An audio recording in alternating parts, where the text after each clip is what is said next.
Do you ever sit down to do an assignment and then your eyes just kind of roll back in your head and you just stare at the blank page or at your teacher's assignment description forever and ever and ever, and before you know it, maybe an hour or two have passed and you've written nothing or done nothing?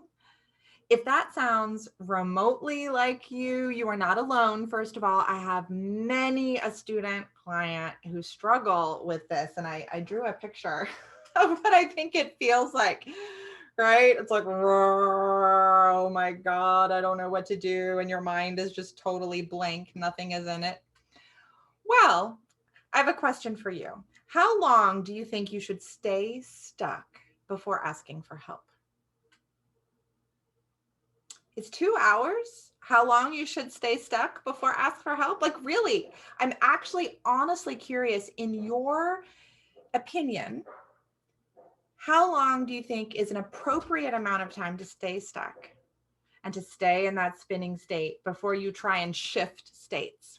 I will say I think 2 hours is too long. Apparently, that's what a client of mine did last night. And actually, this was even after I had helped her with some writing. She had about 3 more sentences she needed to write, and she just couldn't find them. And she stayed in her swirl for 2 hours. Now, why would a student stay that long stuck before stopping and going to do something else?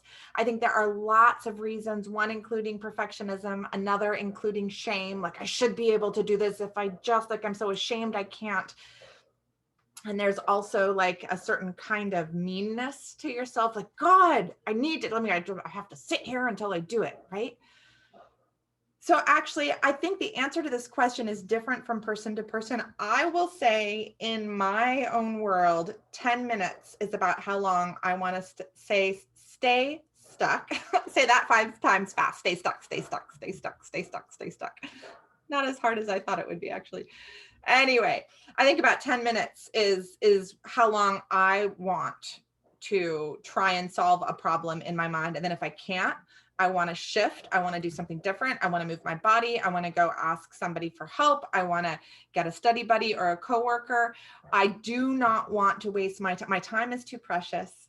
I want to get on to the things that I really love to do. And so I want to move through the stuckness.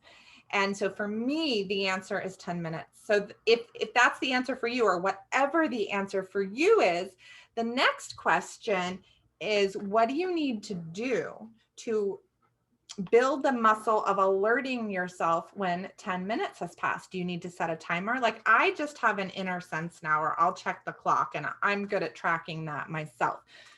But I also have pretty awesome executive function skills honed over a lifetime. Students might need an external tool like a timer or some other way of getting an alert saying you've been sitting here. If you haven't moved through it long enough, or if you haven't moved through it yet, now's the time to shift. Go ask for help. Go do something different. But first, decide how long, and then decide what is going to alert you to make a different decision.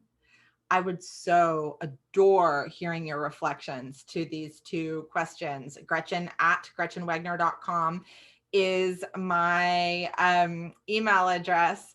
And so please tell me your thoughts. And otherwise, I will see you next week for your next anti-boring study or time management tip. Take care, y'all.